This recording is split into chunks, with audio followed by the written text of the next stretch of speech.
Hello guys, welcome back to ఏటీ sports update. So ఏంటంటే గాయపడ్డ పులి వేట ఎంత స్ట్రాంగ్గా ఎంత సాలిడ్గా ఉంటుందని చెప్పి మరోసారి మన కింగ్ కోహ్లీ అయితే నిరూపించడం జరిగింది. దాంతోపాటు లైఫ్లో ఎన్నో స్ట్రగుల్స్ ఫేస్ చేసిన ఒక అబ్బాయి ఈరోజు ఆర్సీబీ టీంలోకి వచ్చిన తర్వాత ఒక స్టార్ బౌలర్గా ఎదగడం జరుగుతుంది. మాట్లాడుకుందాం. అంతకంటే ముందు season number 19 match number 23 RCB versus Lucknow Super giants. Venue వచ్చేసి చిన్నస్వామి స్టేడియం. టాస్ గెలిచింది ఎవరు అంటే ఆర్సీబీ అండ్ బ్యాటింగ్ ఆహ్వానించింది Lucknow Super Giants. Lucknow Super Giants very disappointed ఏంటంటే కన్సిస్టెన్సీగా ఈసారి బ్యాట్స్మెన్స్ ఎవ్వరు కూడా వాళ్ళ దగ్గరని పర్ఫార్మెన్స్ చేయట్లేదు కన్సిస్టెన్సీగా.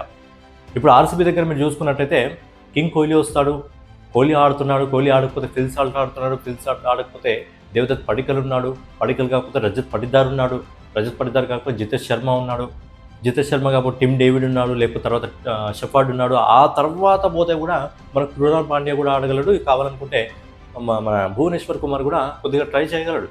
సో ఏంటంటే బ్యాటింగ్ లైనప్ చాలా స్టాలిడ్గా ఉంది అండ్ కన్సిస్టెన్సీగా ఆర్సీబీ టీం నుంచి ఒక్కరు కాకపోతే ఒకరు పర్ఫార్మ్ ఇస్తున్నారు. మీరు చూసుకున్నట్టయితే ఈ బ్యాట్స్మెన్లో ప్రతి ఒక్కరికి ఇప్పుడు ఆఫ్ సెంచరీ ఉంది. మనం మాట్లాడుకున్న దాంట్లో ఒకరికి ఇద్దరికి తప్ప మిగతా అందరికీ సీజన్లో ఆఫ్ సెంచరీలు ఉన్నాయి. సో అంత మంచి ఫామ్, అంత మంచి కన్సిస్టెన్సీ అనేది ఆర్సీబీ దగ్గర ఉంది. అందుకే మరోసారి ఛాంపియన్స్ అవ్వడానికి ఈరోజు టేబుల్ టాపర్గా నిలవడం జరిగింది. సో అది లక్నో సూపర్ జెయింట్స్ దగ్గర బౌలింగ్ డిపార్ట్మెంట్ ఎక్సలెంట్గా ఉంది. బౌలింగ్ డిపార్ట్మెంట్ అయితే ఎక్సలెంట్గా ఉంది. బట్ బ్యాటింగ్ డిపార్ట్మెంట్లో ఎక్కడో కన్సిస్టెన్సీ అనేది లేదు అని అనిపిస్తుంది. మనం ఒకసారి చూసుకున్నట్టయితే ఒక మార్కరంను మాత్రమే కొద్దిగా మనం మార్కరం ఒకటి కొంచెం కన్సిస్టెన్సీగా ఆడుతున్నాడని చెప్పొచ్చు. బట్ మిగతా ఎవరు అంతా కన్సిస్టెన్సీగా ఆడట్లేదు. బట్ నిన్న మ్యాచ్లో మార్కరం తొందరగా అవుట్ కావడం జరిగింది. నిన్న మ్యాచ్లో ముందుగా మిచెల్ మార్ష్ 32 బాల్స్లో 3 4లు 2 6లతో 125 స్ట్రైక్ రేట్తో 40 పరుగులు చేశాడు. తర్వాత ఎడెన్ మార్కరం 12 పరుగులు చేయడం జరిగింది. కెప్టెన్ రిషబ్ పంత్ కొంచెం ఇంజురీ కన్సర్న్స్ ఉన్నాయి, 1 పరుగు చేయడం జరిగింది. కొంచెం గాయమైంది, మళ్ళీ పోయాడు, మళ్ళీ వచ్చాడు. బట్ ఏంటంటే ప్రయోజనం ఏం లేకుండా పోయింది. నెక్స్ట్ నికోలస్ పరన్ ఈ సీజన్లో అస్సలే ఫామ్లో లేడు. అంతకుముందు లాస్ట్ సీజన్లో ఒక సీజన్లో 500+ రన్స్ చేశాడు, ఇంకో సీజన్లో 400+ రన్స్ చేశాడు. బట్ ఈ సీజన్లో ఎక్కడైతే ఇంటర్నేషనల్ నుంచి రిటైర్మెంట్ తీసుకున్నాడో అక్కడ నుంచి కొద్దిగా ఫామ్ కోల్పోయాడా ఏంటో తెలియదు. కానీ నికోలస్ పూరన్ అయితే ఈ సీజన్లో చాలా అంటే చాలా సైలెంట్గా ఉన్నాడు. బట్ నికోలస్ పూరన్ ఒక్కసారి వైలెంట్గా అయ్యాడా, బ్యాటింగ్ ఏ రేంజ్లో చేయగలడో, నిజంగా మ్యాచ్ని వన్ సైడ్ చేయగలడు నికోలస్ పూరన్. బట్ ఈ సీజన్లో ఇప్పటివరకు అంత మెరుపులా మెరిసింది లేదు. మరి మెరవాలని మనం కూడా కోరుకుందాం, ఎందుకంటే టీం చాలా స్ట్రాంగ్గా మారుతుంది. నెక్స్ట్ ఆయుష్ బడోని యంగ్ ప్లేయర్ కొంచెం మంచి పర్ఫార్మెన్స్ చేశాడని చెప్పొచ్చు. 24 బాల్స్లో 4 4లు 1 6తో 158 స్ట్రైక్ రేట్తో 38 పరుగులు చేయడం జరిగింది. నెక్స్ట్ అబ్దుల్ సమద్ డక్అవుట్ కావడం జరిగింది. అబ్దుల్ సమద్ కూడా ఈ సీజన్లో అంతగా ఫామ్లో లేడు. నెక్స్ట్ వచ్చేసి Mukul Chaudhary young player last మ్యాచ్లో 50+ చేయడం జరిగింది అంతకుముందు మ్యాచ్లో. అండ్ నిన్నటి మ్యాచ్లో 28 బాల్స్లో 3 4లు 2 6లతో 139 స్ట్రైక్ రేట్తో 39 రన్లతో పోరాడడం జరిగింది. తర్వాత వచ్చేసి లిండే ఇంపాక్ట్ ప్లేయర్గా రావడం జరిగింది, 7 పరుగులు చేయడం జరిగింది. షమి బుమ్రా భువనేశ్వర్ కుమార్ చాలా అంటే చాలా అద్భుతంగా తీయడం జరిగింది ఆ వికెట్. నెక్స్ట్ ఆవేశం తప్ప మనోడి దగ్గర ఇంకేముండదు, 1 పరుగు. నెక్స్ట్ దిగ్వేష్ రాతి ఇక లాస్ట్కి రావడం జరిగింది అనుకోండి. ఓవరాల్గా 20 ఓవర్లు కంప్లీట్ అయిపోయేసరికి 146 పరుగులు మాత్రమే 10 వికెట్లు నష్టపోయి 2018 తర్వాత అనుకుంటా ఇంత తక్కువ స్కోరు. అండ్ 2018 తర్వాత అనుకుంటా ఈ చిన్నస్వామి స్టేడియంలో ఒక్క ప్లేయర్ కూడా హాఫ్ సెంచరీ చేయకపోవడం, ఒక్క ప్లేయర్ కూడా 2018 తర్వాత ఇంత తక్కువ స్కోర్ లేదు. ఎందుకంటే మనకు ఆర్సీబీ చిన్నస్వామి స్టేడియం అంటేనే పరుగుల వర్షం. బట్ ఏంటంటే అక్కడ ఇంత తక్కువ స్కోర్కి ఆల్అవుట్ కావడం, అది ఆర్సీబీ టీం ముందు. దాంతోపాటు ఏంటంటే ఒక్క ప్లేయర్ కూడా ఆర్సీబీ టీంలో కానీ లక్నో టీంలో కానీ ఒక్క ప్లేయర్ కూడా హాఫ్ సెంచరీ కంప్లీట్ చేసుకోలేదు. ఇది 2018 తర్వాత మొదటిసారి, 2018 తర్వాత. ఇక మనం ఒకసారి బౌలింగ్ డిపార్ట్మెంట్, నిన్న బ్యాటింగ్ డిపార్ట్మెంట్ కంటే కూడా బౌలింగ్ డిపార్ట్మెంట్ని అప్రిషియేట్ చేయాలి. Hazlewood God. సో హెజల్వుడ్ గురించి మాట్లాడుకున్నట్టయితే 4 ఓవర్లు 20 రన్స్ ఇవ్వడం జరిగింది, 1 వికెట్ తీసుకోవడం జరిగింది. ఎకనామీ వచ్చేసి యావరేజ్గా 5. అలాగే నెక్స్ట్ వచ్చేసి భువనేశ్వర్ కుమార్. మనోడికి ఏజ్ పెరుగుతున్న కొద్దీ ఆ కన్సిస్టెన్సీ ఇంకా బాగా పెరుగుతుంది భువనేశ్వర్ కుమార్కి. అద్భుతమైన బౌలర్ నిజంగా భువనేశ్వర్ కుమార్. 4 ఓవర్లు వేసి 27 రన్స్ ఇచ్చి 3 వికెట్లు తీసుకోవడం జరిగింది. నెక్స్ట్ వచ్చి రషీద్ సల్మాన్ దార్ 4 ఓవర్లు వేసి 24 రన్స్ ఇచ్చి 4 వికెట్లు తీసుకోవడం జరిగింది. ఎకనామీ వచ్చేసి 6. అంటే వీళ్ళు ముగ్గురే కలిపి యావరేజ్గా భువనేశ్వర్ కుమార్, అసల్వుడ్ ఇంకా రషీద్ సలాం దార్ వీళ్ళు ముగ్గురు కలిసి 71 పరుగులు ఇవ్వడం జరిగింది. 12 ఓవర్లు వేసి 71 పరుగులు ఇచ్చి 8 వికెట్లు తీసుకున్నారు. అంటే ఇక్కడ మ్యాచ్ మొత్తం చేంజ్ చేసి పడేశారు. వీళ్ళు ముగ్గురు మ్యాచ్ మొత్తం చేంజ్ చేశారు. తర్వాత కృణాల్ పాండ్యా 4 ఓవర్లు వేసి 38 పరుగులు ఇచ్చి 2 వికెట్లు తీసుకున్నారు. కృణాల్ పాండ్యా ఏం బౌలింగ్ వేస్తున్నాడు, అది బౌలింగ్గా నిజంగా స్పిన్ బౌలింగ్ వేస్తున్నాడా ఏం వేస్తున్నాడో తెలియదు, కానీ బౌన్సర్లు మామూలుగా కొట్టట్లేదు. సో ఏంటంటే నిన్న కృణాల్ పాండ్యా వికెట్లు తీసుకొని 100 వికెట్లు కంప్లీట్ చేసుకోవడం జరిగింది ఐపీఎల్ హిస్టరీలో. ఇక సుయాష్ శర్మ 4 ఓవర్లు వేసి 34 రన్స్ చేయడం జరిగింది. ఏం పర్లేదు, సుయాష్ శర్మ కూడా అద్భుతమైన బౌలరే. ఇక ఇప్పుడు ఆర్సీబీ టీంలో ఈ అసలైన ప్లేయర్ ఎవరు? ఈ రషీక్ దార్ 4 వికెట్లు తీసుకోవడం జరిగింది. రషీక్ దార్ సలంది మంచి మోటివేషనల్ స్టోరీ. జమ్మూ కాశ్మీర్లోని కుల్గాం జిల్లా అజ్ముజీ అనే ఒక చిన్న ప్రాంతానికి చెందినవాడు. అతని తండ్రి ఒక టీచర్. సో ఏంటంటే చదువులో ముందుకు తీసుకెళ్దాం అనుకున్నాడు. బట్ ఏంటంటే రషీక్కి క్రికెట్ పైన ఇంట్రెస్ట్ ఉందని తెలుసుకొని ముందు ఆయనే హెడ్ కోచ్గా మారడం జరిగింది. అంటే మొదటి గురువు తండ్రే కావడం జరిగింది క్రికెట్ నేర్పించడానికి. తర్వాత ఇతని టాలెంట్ చూసిన ఎవరంటే ఇర్ఫాన్ పఠాన్.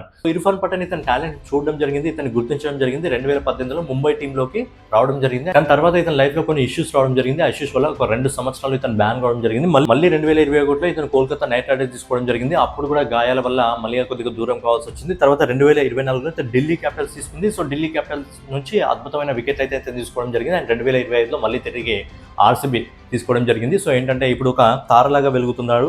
అద్భుతంగా 4 ఓవర్లు వేసి 24 పరుగులు ఇచ్చి 4 వికెట్లు అయితే తీసుకోవడం జరిగింది. సో అద్భుతమైన స్పెల్ అయితే వేయడం జరిగింది. సో ఏంటంటే ఆర్సీబీ బ్యాటింగ్ డిపార్ట్మెంట్తో పాటు బౌలింగ్ డిపార్ట్మెంట్ కూడా అద్భుతంగా అంటే చాలా అద్భుతంగా ప్రదర్శిస్తుంది. అందుకే టీం మంచి విజయాలు అందుకుంటుంది. ఈ ఛాంపియన్స్ మరోసారి ఛాంపియన్స్ సిద్ధంగా ఉన్నామని చెప్పి ప్రతి ఒక్క టీంకి కూడా ఒక స్టేట్మెంట్ అయితే పాస్ చేసి అందుకే ఇప్పుడు టేబుల్లో నెంబర్ 1 ప్లేస్కి వచ్చింది. ఇక బ్యాటింగ్ డిపార్ట్మెంట్ గురించి మాట్లాడుకున్నట్టయితే ఎంత మాట్లాడుకున్నా తక్కువే. అంటే ఏంటంటే ఇప్పుడు ఆర్సీబీ టీం ఎలా అయిపోయిందంటే ఒక్కరు కొట్టకపోయినా ఒకరు కొట్టేలా ఉన్నారు. ఇందులో మెచ్చుకోవాల్సింది గ్యారంటీ ప్లేయర్ ఎవరు అంటే రజత్ పటిదార్. ప్రతి మ్యాచ్లో కూడా కన్సిస్టెన్సీ ఉంది. అండ్ ప్రతి మ్యాచ్లో కూడా 200లకు పైగా స్ట్రైక్ రేట్ని మెయింటైన్ చేస్తున్నాడు. అది తగ్గేదేలే. 200లకు పైగా స్ట్రైక్ రేట్ని మెయింటైన్ చేస్తున్నాడు.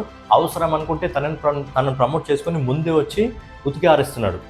సో ఆ విధంగా అద్భుతమైన బ్యాటింగ్ చేయడం జరుగుతుంది. ఫిల్ సాల్ట్ నిన్నటి రోజున 7 పరుగులకే అవుట్ కావడం జరిగింది. బట్ ఏం పర్లేదు, ఫిల్ సాల్ట్ ఒకసారి నిల్చుంటే ఎలా నిల్చుంటాడో మనం లాస్ట్ మ్యాచ్లో చూడగలిగినాం. ఇక నెక్స్ట్ వచ్చేసి విరాట్ కోహ్లీ 34 బాల్స్లో 6 4లు 1 6తో 144 స్ట్రైక్ రేట్తో 49 పరుగులు. సో ఇంజరీ ఉంది, కన్సర్న్ ఉంది.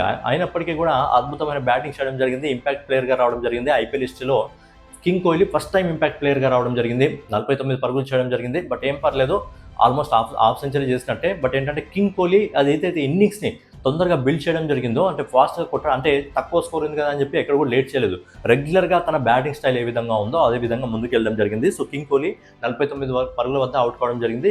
లాస్ట్ టైం 52 పరుగుల వద్ద 50 పరుగులకి అవుట్ కావడం జరిగింది. సో ఇంకొక రన్ చేసి హాఫ్ సెంచరీ చేసుకుని అవుట్ అయినా పెద్ద ఫరక్ పడకుండా. ఇక నెక్స్ట్ దేవదత్ పడికల్ 10 పరుగులు చేయడం జరిగింది. రజత్ పటిదార్ 13 బాల్స్లో 27 రన్స్, ఒక 4 3 6లు, 207 స్ట్రైక్ రేట్. మీరు ఈ సీజన్లో రజత్ పటిదార్ ఎక్కడ కూడా 200 కంటే తక్కువ స్ట్రైక్ రేట్ లేడు, 200 పైననే ఉంది. తర్వాత వచ్చేసి జితేష్ శర్మ ఫినిషర్ 9 బాల్స్లో 2 4లు 2 6లు, 255 పరుగులు, 255 స్ట్రైక్ రేట్తో 23 పరుగులు చేయడం జరిగింది. సో జితేష్ శర్మ గురించి లాస్ట్ మ్యాచ్లో మనం మాట్లాడుకున్నాం. 9 బాల్స్లో 10 పరుగుల అని చెప్పి మనం మాట్లాడుకోవడం జరిగింది. సో ఈ మ్యాచ్లో 9 బాల్స్లో లాస్ట్ టైం 9 బాల్స్లో 10 పరుగులు చేయడం జరిగింది. ఇప్పుడు ఇదే 9 బాల్స్లో 23 పరుగులు చేయడం జరిగింది. ఇలాంటి ఇన్నింగ్స్ కావాలి మెయిన్గా. నెక్స్ట్ వచ్చేసి టిమ్ డేవిడ్ వచ్చేసి 8 బాల్స్లో 14 పరుగులు, అలాగే రోమాడి షెఫ్టర్ కూడా 8 బాల్స్లో 14 పరుగులు. ఓవరాల్గా 15.1 ఓవర్లో 149 పరుగులు చేసింది, 5 వికెట్లు నష్టపోయి.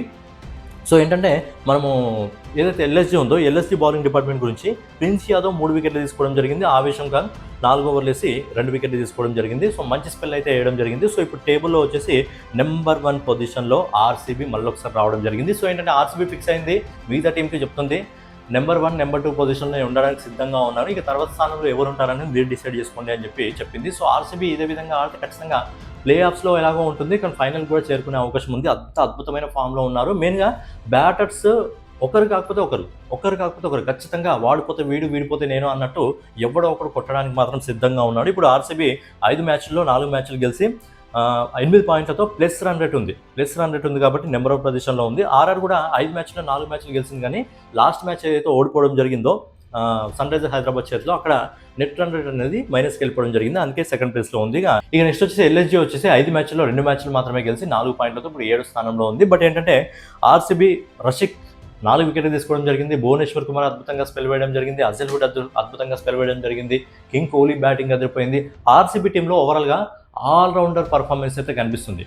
2025లో ఒక ట్రోఫీ అందుకున్నారు.